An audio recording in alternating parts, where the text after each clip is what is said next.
So when he came back, he said, my head is aching. And then I said, somehow test you, COVID. And we are saying this in a joking so way. Casually, yeah. So casually, not that this could be something real. He does go, sends me that rapid test result that shows positive. He acted normal. The only thing he would say is, then the doctor came to see him at home. Then he says, your oxygen saturation is very, very low. We need to take you to the hospital.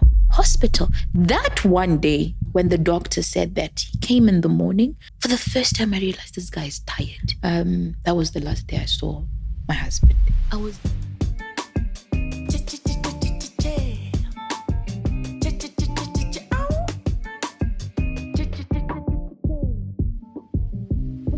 Welcome back to GaonaLive Conversations. And yeah, I know we've been quiet for quite a bit. But you know how they say sometimes people are going through stuff they cannot talk about? Yep, it's one of those, but a story for another day.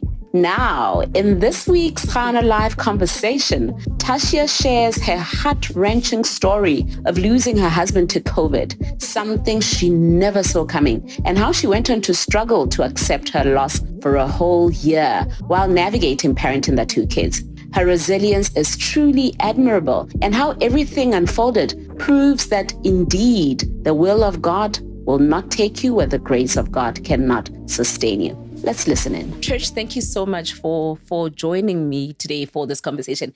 And I think what I'm looking forward, to, and what is interesting about your story is that it's such a relatable story for a lot of people, because COVID came and, life changed within a very short period. And that's exactly what you experienced. You lost your partner, a couple of years ago, but we're just about to unpack that. Thank you for doing this. Thank you so much, Gaona, for having me today. What an act of service, what an act of selflessness. We don't take it for granted. Let's just start, perhaps let's go back in history a little bit, before we get to that part of, or that season of your life. Just tell me a little bit about yourself, yourself growing up and, meeting your partner and just how life was pre-COVID. All right. Well, I'm the only girl in my family. I have 3 siblings, 3 brothers, yes. The firstborn, of course. You are the firstborn? I'm the firstborn, and the only girl. Yeah, a daddy's girl to be specific. Oh, nice. Yes. I grew up with my husband, with my late husband. We were just neighbors growing up, very way back. And then we parted ways, not that we dated. I think at some point the mom took care of me and my brother coming from school. My mom was working then, so we would drop off at their house. The mom would look after us. I think sometime in, when I was doing Form 4, Standard 4, they moved away. I never saw them up until their father passed away. I remember one time my dad and my mom wanted to go and give their condolences to the mother. So I went with them.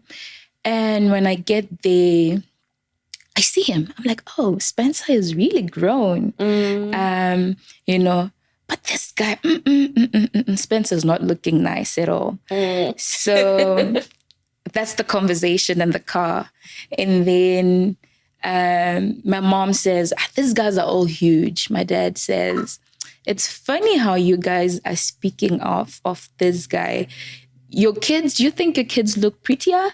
They end up getting married to the so-called guys. Yeah. Not much time passed. This guy asked me out. And I couldn't stop thinking of my dad's words that, look, your daughter would actually date someone like that. I'm like, no. Spencer wasn't a looker. At that time, he wasn't. I was just going to ask you, what was it about Spencer? He wasn't a looker. Yeah. He wasn't. So anyway, time happened and time passed. And then I started dating Spencer. And I don't regret anything, Gaona. I'm confident and I can tell you for sure that I was a blessed wife. Blessed. I don't need anybody to tell me that. I know for a fact. I was so happy. I was so content that I I don't want anybody to tell me how Spencer was a bad guy or a good guy. I was content with what he wanted to give me. I was content with the person he wanted to show me or the person he wanted me to experience. He was such an available husband, such an available dad. He was just too available. I often say to my kids and my brothers, this guy was love personified. Spencer, love. I've seen him dish out that love to his friends, to his family. He was just love. I experienced it, but I could see it for other people. That's it. That's how deep it is.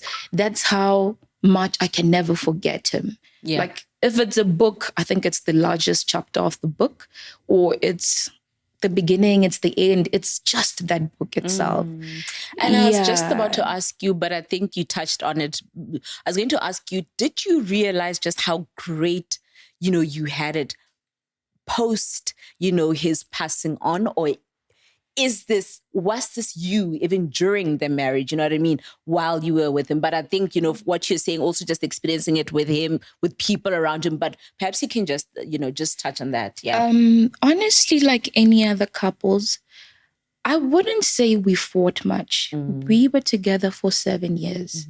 Maybe it's still the honeymoon phase, like everybody puts it. We talked, we communicated so much. I know you wouldn't sit with Spencer in a corner and he wouldn't say, "Kana Trish, how nanari?" It was the beautiful part of it that he would watch you talk to me and know, and indeed, it would happen. I was happy with Spencer while he was alive, but I remember there were things I'd just get annoyed over, like, dude, why did you come back so late? Well, what's this? The normal thing. But I appreciated him more after he left. I could pick up on the things that I took for granted, or the quarrels or the fights that I picked up that, they weren't really necessary. I was sweating the small stuff. If this same thing was given to some people, they would take it with everything they have. It's more of that, the spoiled child, where they don't see how much they have around them. That was me. I didn't. It's like it's normal. This is what's gonna happen. So yes, I think I felt it more, or I saw it more after he left. So I understand you and Spence also have kids. Maybe just share a little bit about, the family now holistically. Now, two becoming more than two. Yeah. We have 2 beautiful kids. We have 1 girl and 1 boy. When we named our kids, life is very spiritual. I'd love to believe so. I remember when I was expecting my daughter, I said, dude, let's give our child a name. By that time, we knew it's a girl. So I said, something that gives light, something that gives hope. I went with Dr. Hakibua. I said, Sadie. And then he said, Sadie Laka. I'm like, Spencer, Laka. Laka doesn't sound fine. Why not own it? Why does that Sadie Lami? As funny as it is that, we have those little torch phones we call Sadie Lami. For us, it was really the meaning. It's like, we know these people are going to laugh at this girl and she's probably not going to like the name herself. But this is my light. We had Lebon again. A year and a half later, we named him Leboni, which was really the same name, just one appropriate for a girl or maybe the other appropriate for a boy. Yeah. And would you say they really have been, that light, or they were, of course, they continue to be that for you, but have they gone to live up to their names?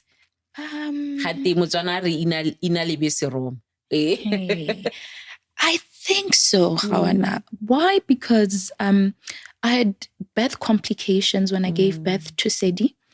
I remember on the day I delivered, the doctor coming to me and saying, I don't think this child will be alive until 7. you know. So I remember I was in the ward with my mom when I gave birth, and the doctor was saying that the delivery was really complicated. My mom picked up the phone and called Spencer. He's like, congratulations. I remember breaking down, really saying, but why is she giving him so much hope after the doctor said this child is going to die? You know, why? 7:00, that child was still alive. And when they did the morning routines, they came to me, they said, your only hope is going to be occupational therapy. This child lacked oxygen for quite some time. So she may probably not walk, she may not talk, or just her development would be very slow. So I remember I never even went to the ward where they kept that child. And one of my brother-in-laws came around 8, 9. It's like, so have you seen your daughter? I said, no. I said, why? I said, no, you can just go see him. But I couldn't tell him why. He said, no, let's go. I went, I remember I was just behind him. I looked at the child. This child was the biggest child in the ward. I'm like, this child is not even normal. You know? She didn't look normal at all. She looked so huge. She was like a 4.6. That was my first delivery. But that thing that said, this is not a normal child, kept ringing in my brains. You know, we left the ward, and anyway, by 9 months, Sadie could walk. She never crawled. Oh, wow. I went for occupational therapy, but as we would know, Marina, and whenever the doctor would say, because during delivery also. So one of this hand could go literally 360 degrees. So she was always in pain. Right? And the doctor said, and just bit him on the palm so that he'll ignite the sensory whatevers. That really wasn't, I didn't think it would work. What did I do? I went to was this old woman. I told her, look, I have a challenge with my daughter. She took the baby, put it on her laps, and she's like, you know what? What they're telling you at the hospital is not correct. I'm going to teach you. I said, okay. That old lady would put the child on her laps. Sponsor the differences between these, this side and the other side that was okay. I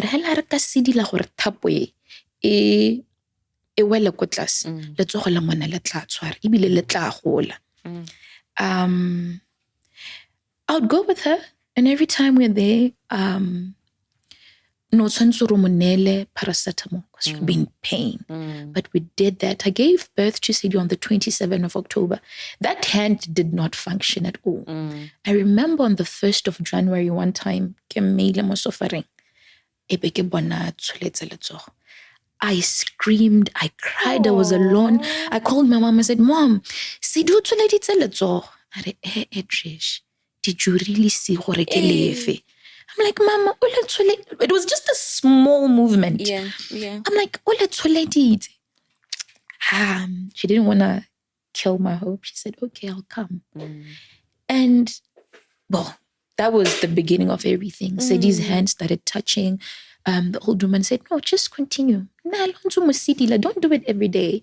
Well, Sadie did that. Sadie went to preschool. I go preschool. That time I was working at MultiChoice. So I'd leave home before Spencer. Spencer was an entrepreneur, close to home. So he was just like 5 minutes away from work.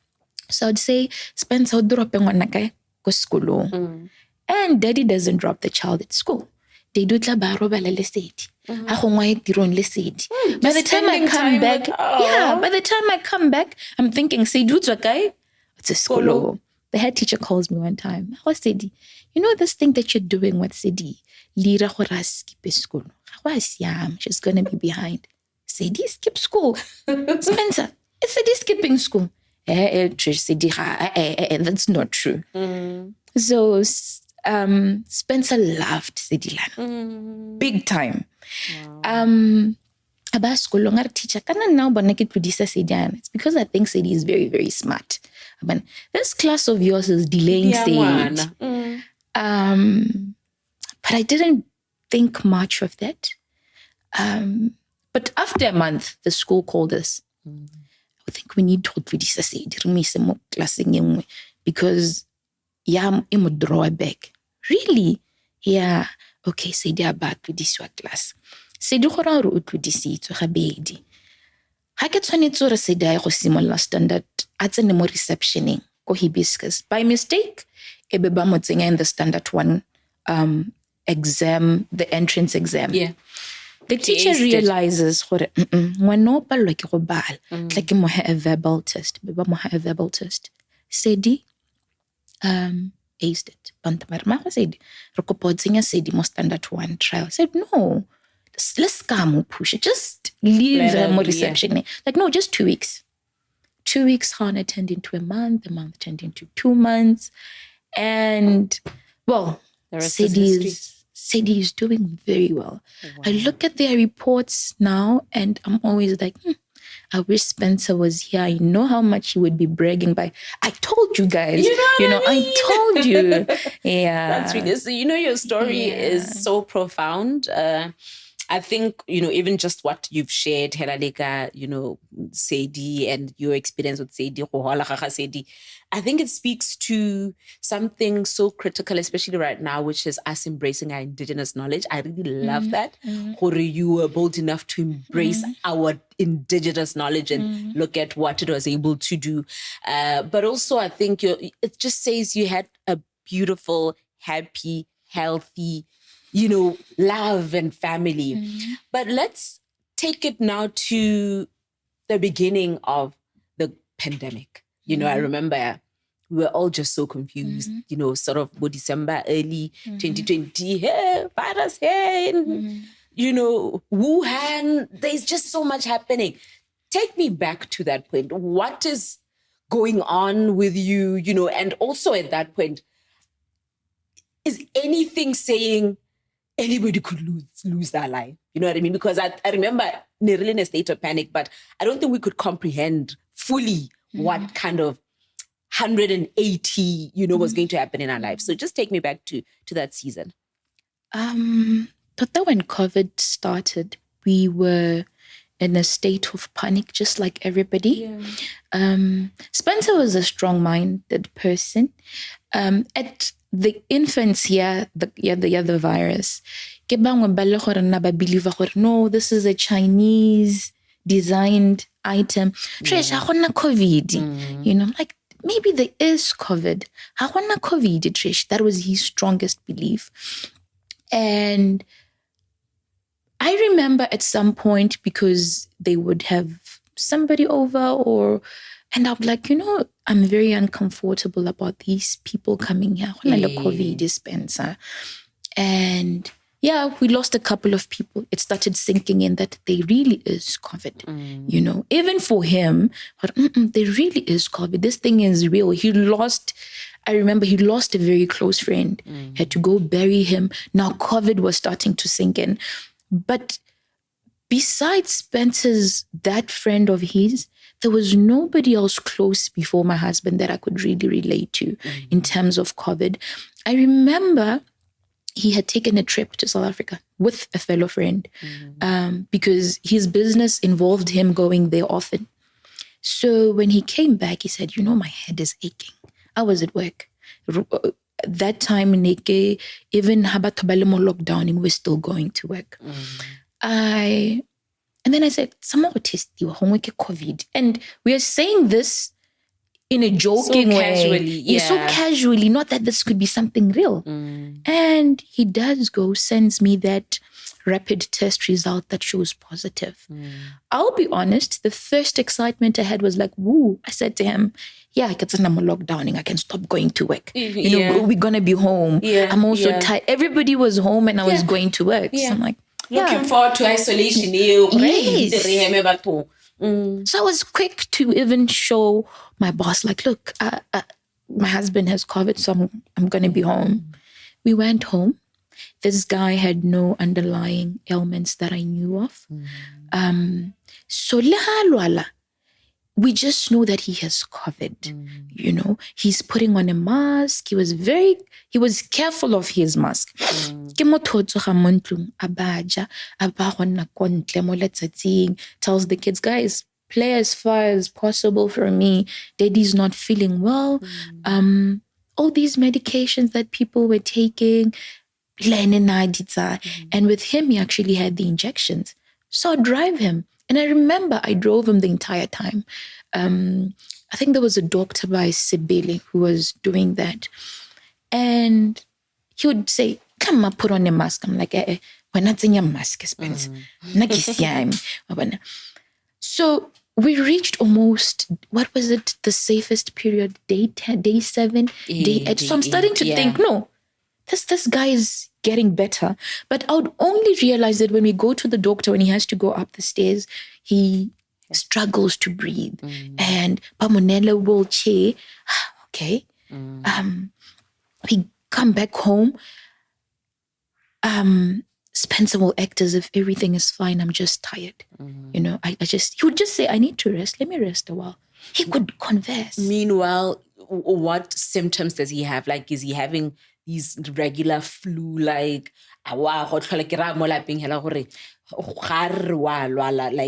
it's just manifesting as just the regular flu, or what are you observing beyond the going up the stairs and, the shortness of breath?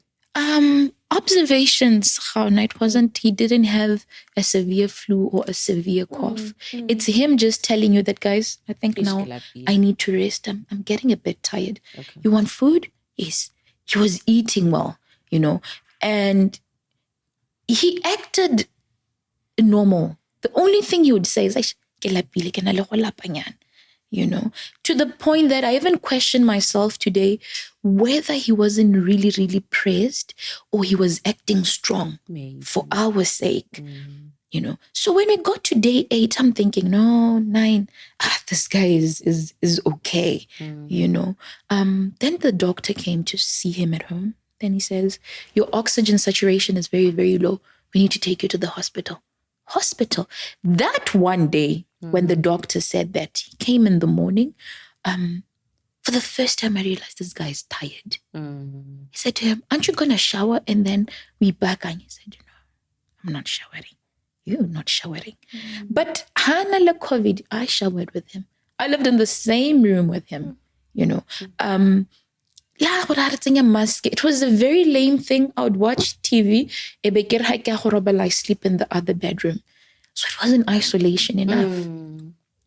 So he said he's not bathing. I said, okay. I said, let me wipe you. He said, okay. Wiped him, went to the hospital. That was the last day I saw my husband. That was the very last day. I just remember, I looked at him at the back seat. I'm like, are you fine? He never looked at me. He said, don't worry, I'll be fine. That's what he said. He didn't look into your eyes. He didn't look. Yeah. He didn't look up. I remember just saying, I'd never seen Spencer not look at me. But he said, don't worry, I'll be fine. I said, okay, maybe So yeah, that was really my Spencer's journey. Yeah. Went to the hospital, no beds, the common stuff. Challenges that everyone is experiencing. Calls you at home, says, because I'm on the stretcher bed, and he was a huge guy. Trish. So I think about his eldest brother called me, says, Trish, Spencer, let's just keep him there. I said, yeah, let's keep him if we can. But what can I do? This is a very sane person who's communicating with the doctors and nurses and saying, look, I can sign my own consent that I want to leave this place. Yeah. So that's what happened. He went to Seki Dumile. We this never is after saw how him. long Ali go Bukamoso? He only slept 2 nights or 1 night. Okay. Yeah, 1 night or 2 nights the following day. they moved him to Seki Dumile. Yeah. And also while he was at Seki Dumile, there was a day, actually the previous night before he passed on, called me, sent a message, said, guys, don't worry, I'm okay. They've removed me on the CPAP. But he did a video call. He had this oxygen mask. I remember when I received the video call, I was so excited. So excited because I'd not seen him since he went to the hospital. So he removed the mask. Once he did, I realized he wanted to talk and he couldn't. He put it back on. Yeah. He removed it again. He couldn't. He put it back on. And then he said to me, I'm like, huh? So I assume he said, look around. He started moving his phone like this. I could only see people in beds and these people were sleeping and covered. I don't know if they were laid people, if they had already passed on. He was the only one sitting on the bed. But because I couldn't ask, I said, what is he saying? Is he saying, see the room that I'm in? Was he saying, look, everybody has passed on, it's only me? What is he saying? To this day, I really don't know. I have questions. When Spencer was alive, he often said, you know, if I got really, really sick, Misru, and I realized that, he called me Misru, and I realized that, I'm not going to make it. I'll make sure, one thing I'll do, I'll make sure I save the little I have for my family. Like this whole thing of, spending so much with hospital bills that you finish your money and the remaining people don't have anything. To this day, Khan, I wonder, is that why this guy left Bukamoso? Was that intentional? Was it not? That. Okay, so he's now more Sekitumile, he makes that video call. Was that the last time now this is not in person. You mentioned the last time you saw him was Haumisas Patera. So that's the last time you saw him in video. Yes. And then what then happens? How long is he more Sekitumile? Do you continue to communicate? Moseki Tumile, he would only send messages, you respond. Sometimes he doesn't respond there and there. That day when he made a video call, the following day, I remember we were home. It was me, it was a sister-in-law, my mom, and a couple of other ladies from church. And they're just helping me pray. They're just there. So I get a call from the doctor. We need you to come here. I'm like, but how is he? Like, no, but you need to come here. We had a church member who worked at Seki Tumile who would sometimes update us. I called him. I said, how is Spencer? He says, I think you need to go see the doctor. You need to go to the hospital. I called the guys that diagnosed him. I also knew some. Guys, I heard you did a test on Spencer. How's he? He said, I think you need to go see. Everybody's just pushing me to go see the doctor. Yeah. I actually drove. Mom said, can I drive you? Everybody offered. I said, no, let's drive. And in the back of my mind, I'm excited to go. Then maybe I'm actually going to see him. Yeah, nice. It's my mom, it's my sister-in-law, and my mom's sister. We get to the hospital. They take us in. We are seated there. The doctor starts narrating that we received Spencer on a particular day. And then on the third day, we gave him the CPAP. He looked very irritable with it. Then when we checked later on today, around 3, he was no more. He said he was gone. When he says he was gone, my mom breaks down. My sister-in-law breaks down. The other lady breaks down. In my mind, I'm like, these people, why are they crying? The doctor, the doctor is also shocked at my reaction, asks me, did you understand what I said? I said, yes, I understood. But where was he gone? And then he says, he died. I'm like, I just stood up. I went to the bathroom. Said, this doc doesn't know. Spencer was a very playful person, very, very playful. I said, I think this is made up. He wants to see how we'd react. Spencer can't die. He wasn't too ill to die. He was past day 10. How does he die? Spencer's not dead. My mom's sister follows me. It's like, Trish, Spencer is gone. I said, no, he's not gone. Let them take us to him. Then we will know he's gone. Yeah. If we haven't seen him, he hasn't gone. Well, we left. I left with them. They were crying. I felt like they were affecting me. Their cry was affecting me. I wanted to see Spencer. Spencer was not dead. He can't die. He walked to the hospital. So while we're at the hospital, people came, some family members. Now everybody is crying, and the only thing I wanted was to go away, to go far away, because these people, why are they crying? Yeah. Why? We went for the funeral, Gaone. For the longest time, I was in denial. I would be in that room, seated down. People would cry. Sometimes I would cry because the crying is very burdensome. But deep down, I knew I wanted to see him. You still didn't believe he can't be dead. You know, he can't be dead. We eventually, yes, went to the hospital. We saw him. But even when I saw him, I still didn't believe that Spencer was gone.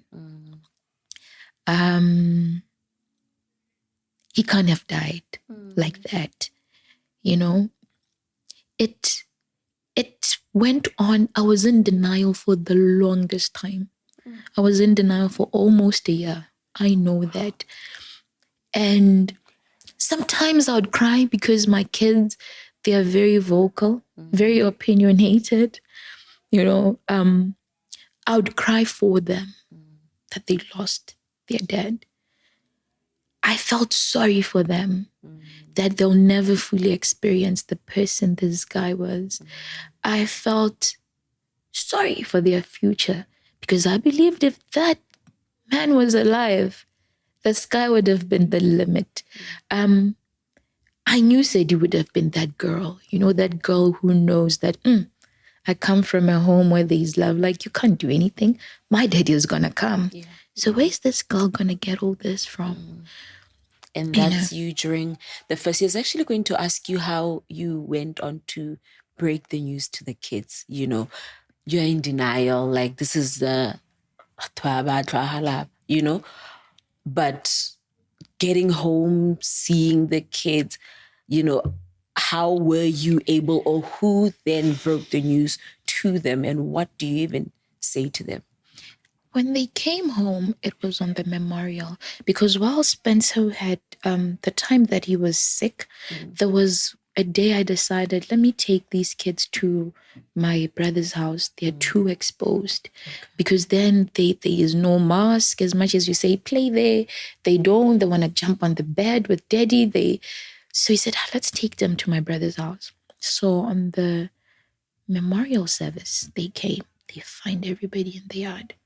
They asked me, Mama, what's wrong? I said, Daddy Spencer has rested. Like he died? I said, yeah. I said, okay, when Daddy died? They sobbed as if they understood. They had that, the funeral passed. They had questions. Sadie asked me, Mama, what was wrong with Daddy? Is it because Daddy didn't put on his mask? So what did COVID do? I said, it affected his lungs. She said, were her lungs that weak that he couldn't fight COVID? I said, I don't know. I said, I wish I had helped Daddy. I was just playing. I never helped Daddy. You know, we didn't take down Spencer's photos around the house. We left them there. So every day they saw Spencer, whatever they could question, they could. They would express. Today somebody would say, Mommy, I miss Daddy Spencer so much. And I say, I miss him too. You know, we had full-blown conversations. The way it was, that's exactly the way it was. One time I found my son hiding, crying. I asked him, Bona, why are you hiding? Why are you crying? He said, Mama, I miss Daddy Spencer so much. I said, but why are you hiding? It's like, I'm afraid that if you see me crying, you'll also cry. Oh. I don't want to cry, you know. Sometimes I'd hear them converse, just the two of them. Like, Bona, we need to be really strong for Mama. You know, whenever they say something and then you say, I can't do it, they'll say, is it because you're alone now, right? Oh, yeah. It's very hard, right? Yeah. Such wise little kids. So now you mentioned that, you know, a year in, you kind of are still in denial, right?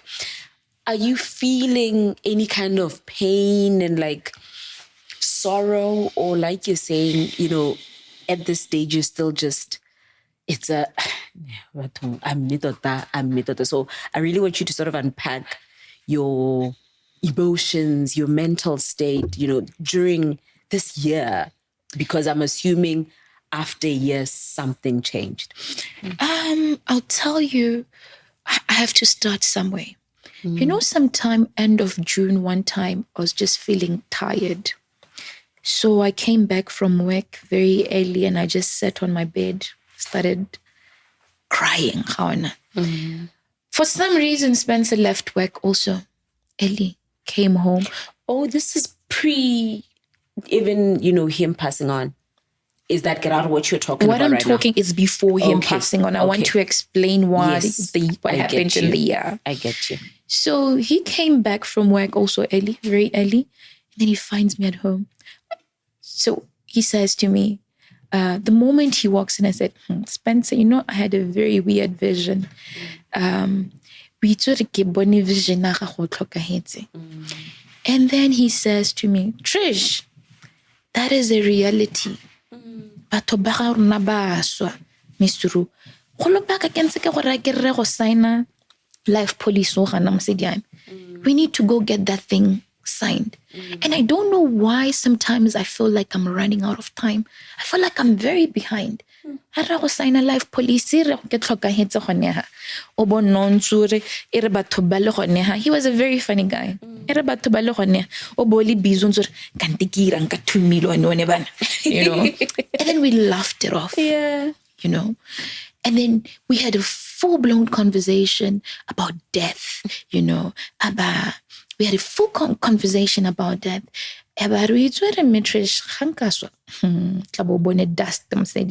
Because everybody's going to look at you like, let's see if she'll manage. Yeah. You know, the world will say,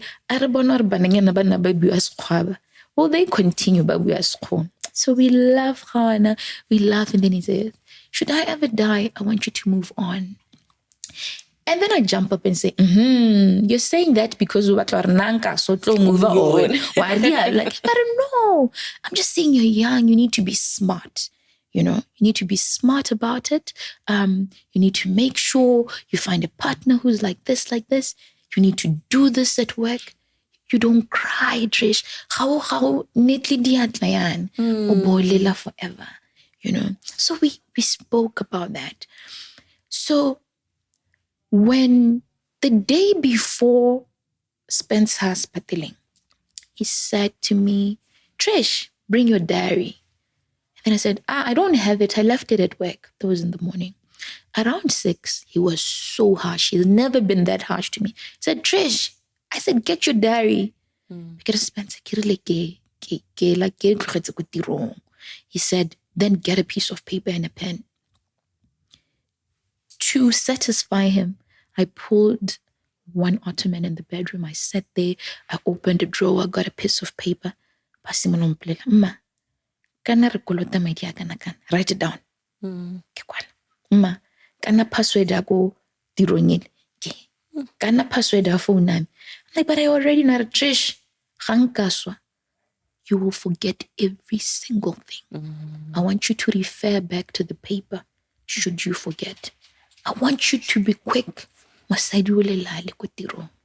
you hear me? You know what I did? I laughed. I said, hey, this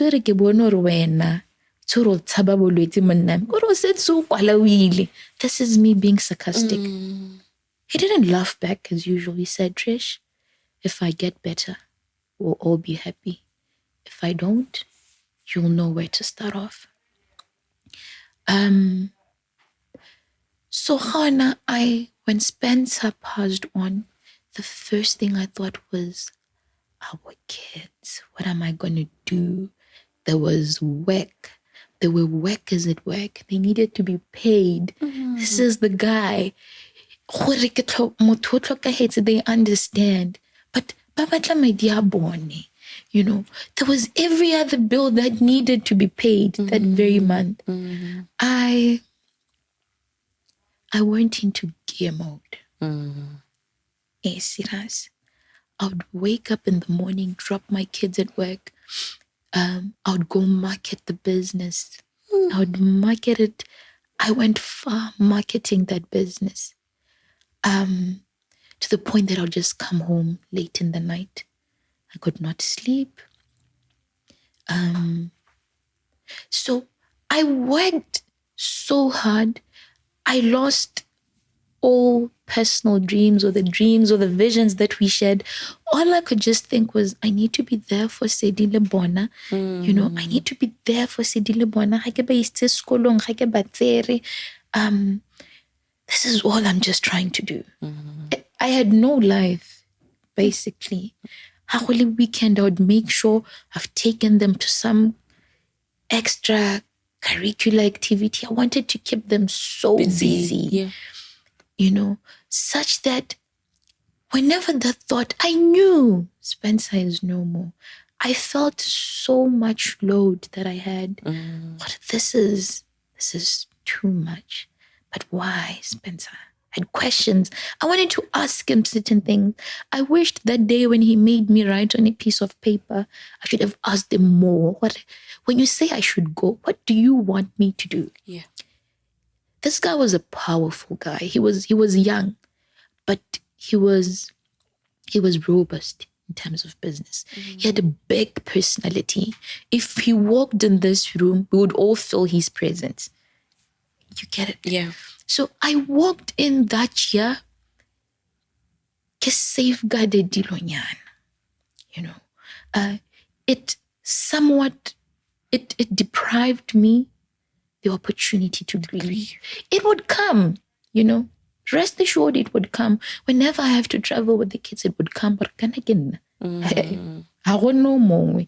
But I can't drive from here to Maung is not true. I can't. Go drive. I'm go drive. But so who do I call? There was no. I just have to. You know. So on the anniversary. 1 year anniversary, Spencer. I was driving to work. I would, Hana, in the bathroom sometimes, like like I cry, you know. And then I tell myself, it's okay. This is it. I'm not the only one. It happened to a lot of people, you know. We move on. But that day, I was on my way to work. When I reached that gate, I couldn't get in. I just took a drive somewhere. I broke down like I've never broke down. I felt that I was crying from, I don't know. Is this my gut? That cry came from somewhere so deep. You know, I did it alone. I wanted to do it alone. Like, for once, I'm alone. I spoke as if I could see him here. Like, did you have to go? But God, wasn't he too young? Why didn't COVID leave him a broken person? It's grief. I said all these things. Wasn't even divorce better? My kids would have seen their father. You know, it's not better, but I had all these wild things to console myself. Like, that day I remember it so much. Like, this is the day that I finally broke down, not being guarded. And I knew, look, Spencer is never coming back. He's never coming back. So yeah, but death is very spiritual. I don't know if it's true, if it's not. It's very spiritual. That road has not, these years have not been easy. You know, I remember Spencer lost his dad and his mom. So he would say to me, nobody understands loss of a specific person until you've lost that person. And I feel like he's not being fair. I understand his pain that he lost his mom. And so she would say, Trish, death changes people. Do you hear me? You know, and I thought he was wise. I loved being led by him. You know, he had the wisest things to say all the times.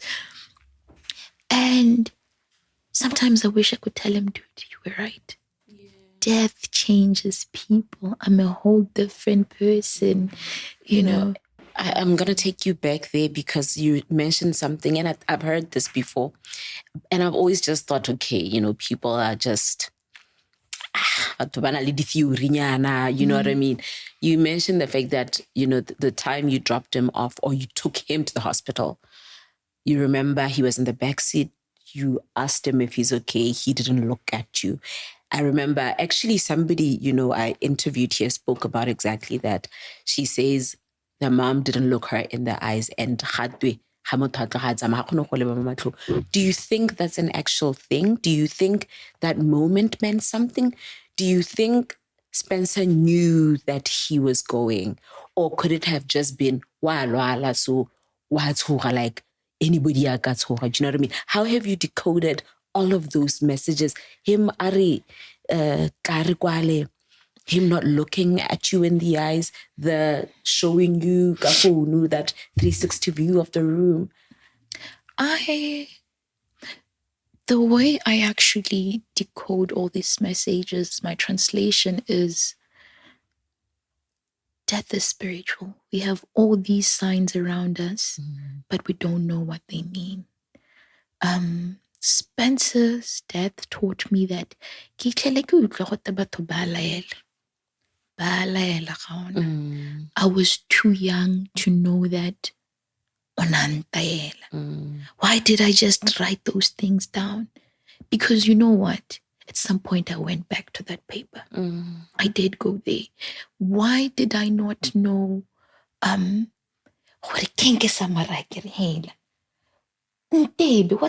what I don't know what I should have done. Even if I'd assumed but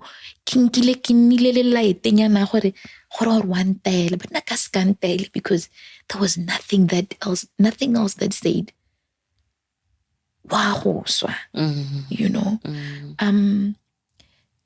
I've just denoted it's spiritual. We have all these cues. When you now try to pair them, you know, there's a lot that happened. When they were happening, they were just our daily conversations. But in retrospect, you're like, oh, wow. Yes, but he did say this. Why was he saying this? One time we were supposed to come from the hospital. He had one of his cars that he had wanted to sell. Instead of coming from the hospital, he said, Trish,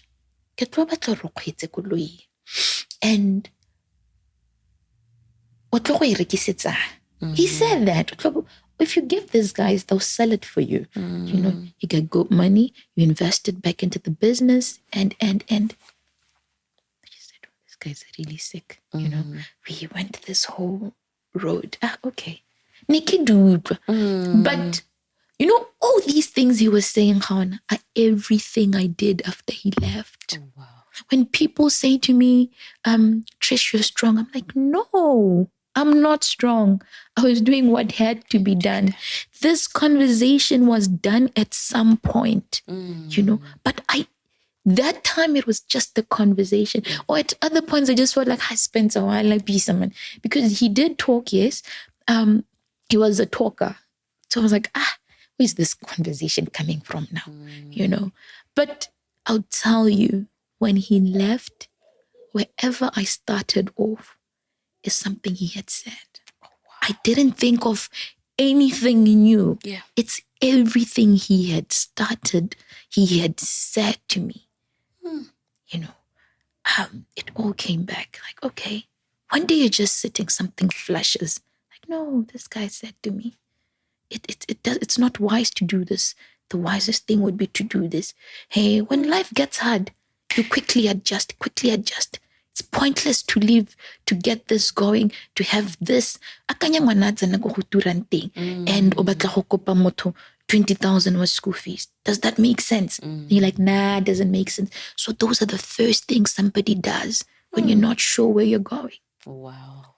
You know? So we would have these conversations, but he would throw them in. Like, yeah. You know? Almost like he was preparing you, and imparting all that you needed to know when he wasn't there anymore. You mentioned the fact that one of your biggest, takeaways is death is spiritual, right? Let's talk a little bit about spirituality. Where was God in all of this? What also is your perception of God, right? What was it before, you lost Spencer? What is it now? Has your spirituality been affected? Also in a positive or negative way? Has there been any change or any shift where that is concerned? Just like the processes of grief. You asked me today, I could say, I'm okay. See me after 2 days, 3 days. Yeah. I could totally just the day be at the first stage, wondering why it happened, why it started. I think it's the same journey with spirituality. Though when death happened, before that, we were all Christians, firm believers in the word of God. We believed we had a long life, just as God ordained that we will live, raise our kids, and then yes, death will come. That's what we thought. Yeah. But it was never said what time it will come. It can be any time. But we knew it would come at some point, not now. When it happened, I remember, of course, I had questions to say, but God, did it have to be now? Why didn't you just carry him on for just a little longer, And I had that for a long time, not expressed. But for some reason, quickly I snapped to say, I'm losing it. Yeah. I need to be grateful. What if COVID had taken me and Spencer? My kids would be real orphans. Yeah. God gave me an opportunity, said, look, raise your kids. You're only here to raise your kids. So I need to be grateful for the opportunity that I've been given. I need to embrace it. Yeah. Let me not complain much because I don't know how much time I have. So in the shortest time I have or the longest time I have, I'm going to make the most out of it. Even though I said that, I have days now when I'm like, but God, did you really have to? Yeah. When times are hard, I do say that. Yeah. When times are hard again, I do say, you said you will provide. I can't struggle like this, So sometimes it's shaken. Yeah. Honestly, It is shaken. But ultimately, we believe that there's God up above, who's looking at us, is taking care of us. I look at my kids and I'm like, not the common thing where you think, wow,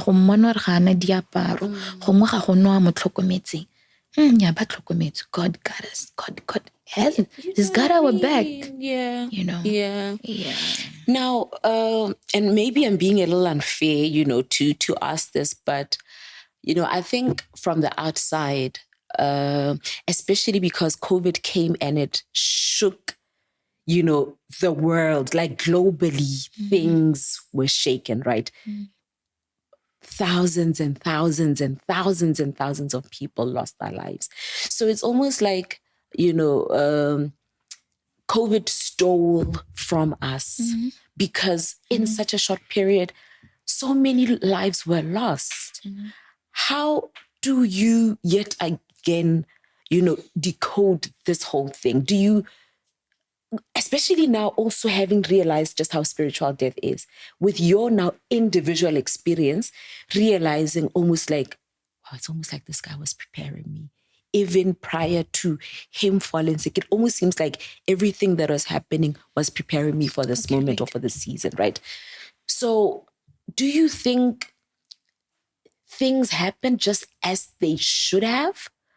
Or did COVID disrupt things and steal from us? Like, was it this was how things were meant to be? And this is why I'm saying I'm being a little unfair because, taking it there with you. But I'm kind of sitting here and thinking, wow, listening to a personal, individual experience and talking about it from a global perspective, pandemic, people are dying, are two totally different things, right? So I'm wondering how you are able to unpack that for yourself. You know what I mean? Looking at it from your personal experience and from, that global perspective. I think it's very situational and it depends on my mood for the day, how I'd actually explain it. Yeah. Sometimes you want to believe that things happen as they wanted to happen. Yeah. And then you're like, no, it was because of COVID. Yeah. I'm really not sure. I don't know where to put myself. Was it really supposed to happen? Yeah. Was it COVID?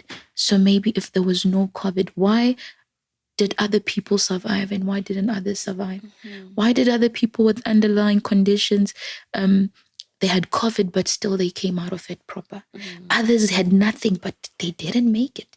Kids, adults, I really don't know where to put that. Yeah. If it's just timing, God's timing, that 2021, this person had to go. Or this person wasn't, and then COVID was just the situation that made this possible. But why him? Yeah. Why whoever? So maybe it was time. Maybe COVID was meant to come when it came. Yeah. It's part of it. We can't take it away from that frame, from that time frame when it happened. We can't talk of 2019 to 2022 and not involve COVID. That's it. It was there.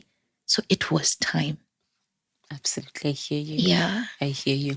So, one of the things you say, Spencer mentioned, and you completely agree with, and I think perhaps your story as you unpacked it really does talk about that shift, that transformation that happened. But I also want to put you on the spot and say, death changes people, right? Mm-hmm. Loss changes people. Grief changes people. Mm-hmm. How would you say you've changed? How would you say losing Spencer has changed you? What version of you do you see now that you say perhaps wasn't there back then when you still had Spencer? How I've changed.